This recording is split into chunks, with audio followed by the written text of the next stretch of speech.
Hello class, this is Kendra Crow, your instructor for English 101. So we're back again after spring break and we're moving on from compare and contrast writing to exemplification writing. So that will be our fourth and final rhetorical style that we'll be exploring for this course. So without further ado, so what is exemplification as a writing style? So exemplification writing uses one or more particular cases or examples to illustrate or explain a general point or an abstract concept. Think your thesis argument. So you're using examples to prove your thesis statement or your thesis argument. Giving examples to illustrate points is one of the most effective ways to support these ideas or these points. This should not be new to you, much like the compare and contrast writing style. It's something you're probably very familiar with. And actually, this is something that you guys have been doing throughout this course, is using examples from your own life, using examples of tradition in your own life, and as a way to give authority and to give specificity to your supporting arguments to prove your thesis statement. So this should not be new. It's just more of a way for me to explain what's happening, why you're doing it. So why use examples in writing? Examples are more concrete and specific than big sweeping generalizations or vague statements. So this is an example from your textbook. This is vague and generalized. The mayor is corrupt and should not be reelected. So that's not a wrong statement, but it's really vague and it's really generalized. We don't know why. There's no example. There's nothing concrete to sort of give authority to your argument that the mayor is corrupt. So this would be an example of taking that same idea, but using examples to give details to illustrate the point. So the mayor should not be reelected because he has fired 2 city workers who refused to contribute to his campaign fund, has put his family and friends on the city payroll, and has used public employees to make improvements to his home. So as you can see, because you're giving these concrete examples, your point is already getting made. It's not just you're making these wild accusations, you're stating these are very specific reasons why. And so that's a reason why that you use examples in your writing. It gives that authority that you're looking for to prove your argument. So there are 3 ways to use examples in writing: to explain and clarify. So that's kind of what we were doing in this last example, letting the audience know exactly what you mean instead of being vague or general about your assertion. So to explain and to give clarification to your ideas. To add interest, so that your textbook even gives the example of the story that we read this term, Walk On By, and he used examples to keep his audience interested. This can also be used to clarify or explain, and he does use it to clarify and explain, but he's also using it as an interesting example to keep the audience engaged. So that's another reason to use examples. And then the last reason to use examples is to persuade. So using concrete examples is a way to give authority to your arguments and to convince your reader of your point of view. So those are 3 ways of why you would use examples in your writing. So planning an exemplification essay. So it starts like any other essay with pre-writing and coming up with a thesis statement. So your thesis statement, just like every other writing style that we've done this term, your thesis statement makes a point that the rest of the essay will support. But this time I'm being very specific about you using examples. So the statement usually identifies your topic as well as the main point you want to make about it. So that's just like the other thesis statements. So don't think that this is any different than what we've been doing. Just have that argument, something that you're going to prove that to show your audience why this reading is important. This is usually what you're doing, so I'm just drawing attention to that you need to use examples as well. So in your pre-writing, a good way to start to brainstorm and think of ideas is to think of specific concrete examples that go with your topic. So this could help you create your thesis and also will help you create your support and organize your support. So that's a way to use brainstorming or your pre-writing idea invention ideas by actually coming up with these concrete examples. So I know you guys like examples, and we all do.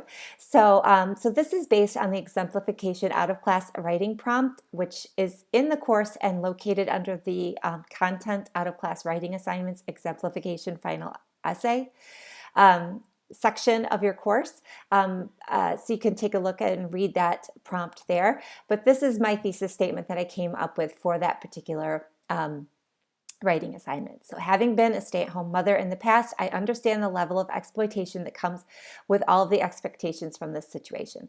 So that's my thesis statement. So it looks just like any other thesis statement, right? So don't think of it as something different that we haven't been doing in this course. It's just a normal thesis statement, something I'm going to prove, something I'm going to argue for. So how to use examples in writing. So there's no set number of examples that you need to use to illustrate your point. So that's something that you will need to determine. But gauging maybe 2 or 3 examples per paragraph, fully explained, could work well. I think for this writing prompt, I'm asking for at least 2 examples per paragraph, per supporting paragraph, to really explain your ideas and to make you think a little bit more about the topic. So what is important is to choose, so not the number of examples is important, but it's important to choose a fair range of examples. So think of when we were doing our argument writing style, when we were using counterpoints and refuting those counterpoints and things like that. So this is similar. You need to use a wide range of examples in order to convince your reader that you have thought of all the examples to give a better, fuller picture of your ideas. So you don't want to just go down this one avenue. You want to make sure that you're looking at all avenues and you're looking at all examples from all avenues to show your reader that you've really thought about this and thought it through and that you're still right, whatever the argument is that you're trying to convince them of. And as always, transitions are really important for exemplification writing, just like it is for any rhetorical style. So these are just some examples of transitions from your textbook. So for example, for instance, in fact, namely, specifically, that is, thus, and another. So those are good ways to transition and help that flow of your paper work together. So that kind of gets into the structure of the exemplification essay. So the structure looks very, very similar to all the other essays we've been writing. So you start with that introduction where you end with your thesis statement. Your body paragraphs, that's where you'll include your detailed examples. Remember though, you're still trying to convince your reader to believe your thesis statement. So you don't want to just give example, example, example and leave it at that. You still need that warrant. So if you think back to your argument essay information, the warrant is where you are showing how the support that you've just given proves your thesis statement argument. So you still need that even in these exemplification essays. You don't just want to say, my favorite color is blue, the ocean is blue, the sky is blue, my favorite sweater is blue. That doesn't give me any information. I need to then follow that up with, and that is why my favorite color is blue, because I like all of these things, because a lot of my favorite things are blue, or something like that. You have to actually give that warrant. Also, remember, each paragraph has to begin with a topic sentence, a little mini thesis, I like to call it, that states your claim and ties to your thesis statement, and you end with that transition to the next idea. And then your ending of your essay is, again, your conclusion, as always, beginning with that restatement of your thesis statement. So there's different ways to structure your exemplification essays. First is chronologically, so this happened, then this happened, this happened. That would be one way. Order from increasing complexity, so going from the most complex to the most simple ideas, order of importance, things that are most important to you.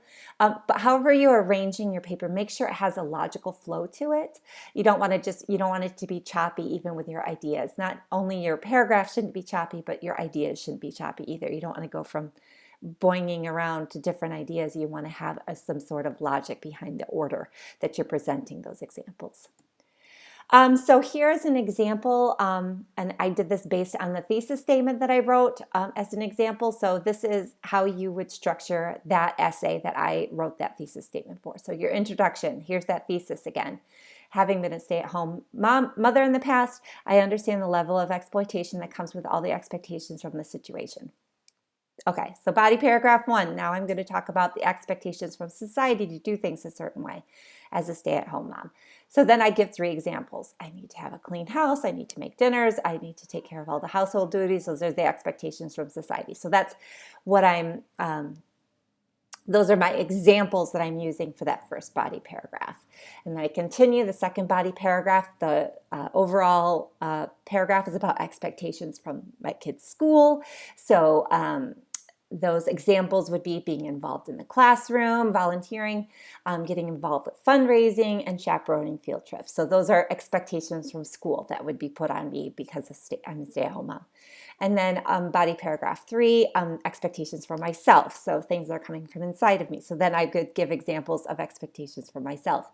Finally, ending with a conclusion, which I would end with this, or begin with a restatement of my thesis statement ideas, only in different words.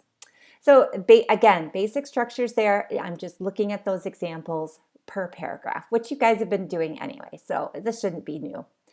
Finally, I'm ending this with a revision checklist.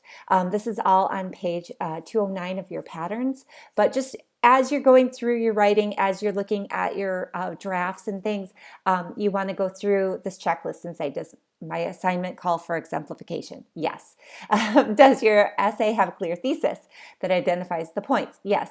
Do your examples explain and clarify your thesis statement? Have you provided enough examples? Have you used a range of examples? Are your examples persuasive? Do your examples add interest? Have you used transitional words and phrases? So kind of similar to what we've had before, but just make sure you are looking at that. This particular paper, we are not doing a draft and we're not doing a peer review. I am looking at your outline and that's it. Then you'll turn it in final. So that these revisions really have to come from you. It has to come from your own ideas and your own writing. So this is really important that you go through these checklists to make sure that your writing is doing what it's supposed to do. So that's in a nutshell. Let me know if you have any questions, and I look forward to reading your outlines.